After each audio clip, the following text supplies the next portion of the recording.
In this video, I continue showing you how to create product variations in JigoShop.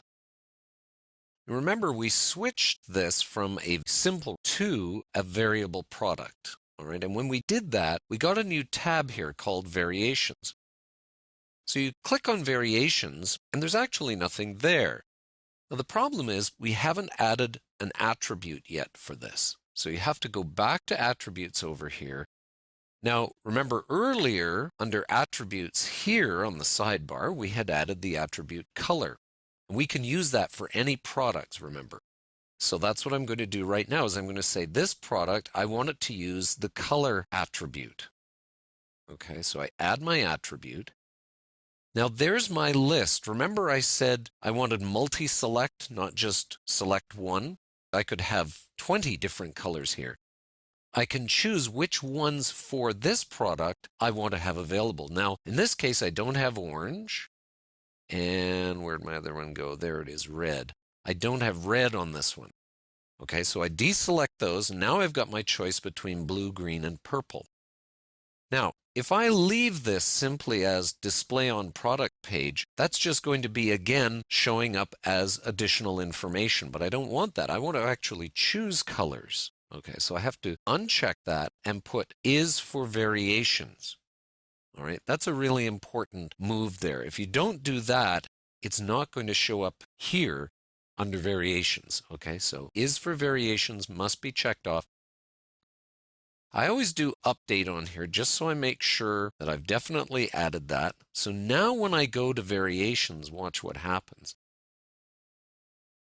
I can actually add a variation, and in this case, it's going to show up here. If I had different variations, different attributes that I'd attributed to this, they would all start to show up here. Okay, right now I've only got one, and that's colors. And here's my choices. Remember, we took out orange and red. So for this particular product, okay, I only have 3 color choices. Now, if I have variations in price, I would simply go blue. Okay, and it disappears. You just click again on this bar here and it will display all the information for blue. Okay, this is where I might put in a special price. Or in this case, let's say I'm going to put in the same price for each one, $15.99. But I want an image of the blue. Okay, so I go in here. And I've already got blue in there, but I want to make sure I just add it in here. Okay, and it adds it in there. And I select it. Doesn't really matter at this point. We just choose medium and we insert into post. All right, so there's my blue bowl. All right. Now, I'm going to close that one down, double click on there. Actually, just single click in this case. Now I'm going to add another variation, and in this case, I'm going to add a green one. Disappears on me again, so let me just add that in, $15.99. The reason I'm putting the prices in each time is because I'm actually trying to show different images for each one. I could also have different weights and sizes. In this case, I don't. I'm going to add my image again, and you'll get the idea here. There's my green one. Okay. And I just click Insert into Post, and now I've got my green bowl. I won't keep doing more because you've got the idea. So let's update this and see what happens now on our live page.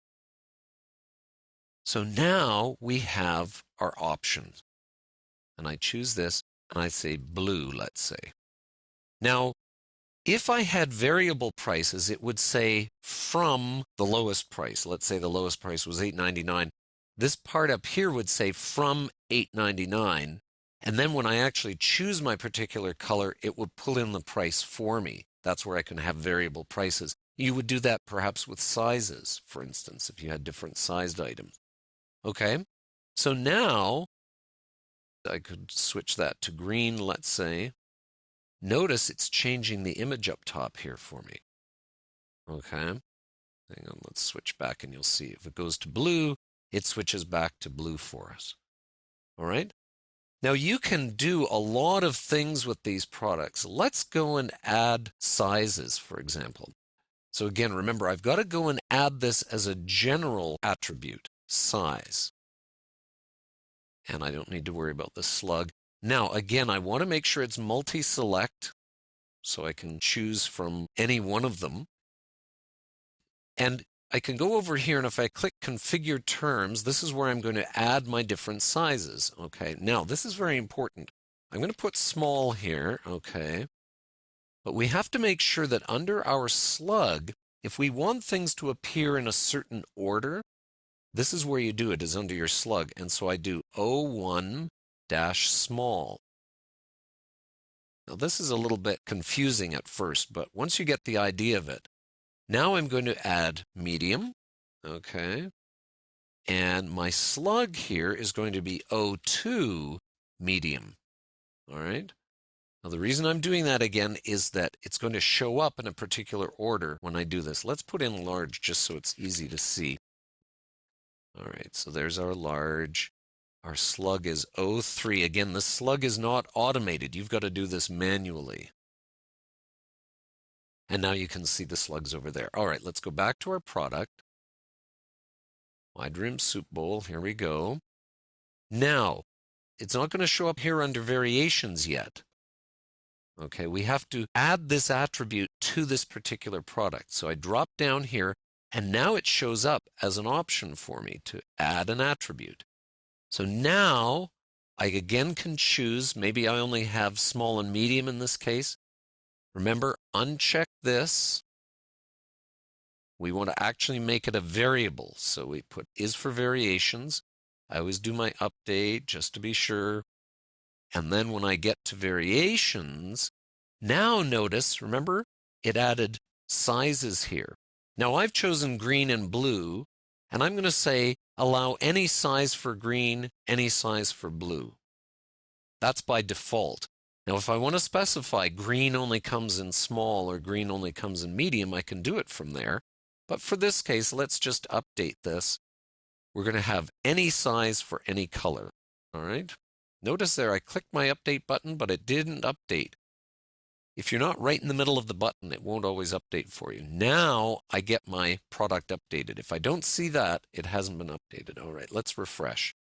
And here we go. Now, notice I choose my size first, and I say small.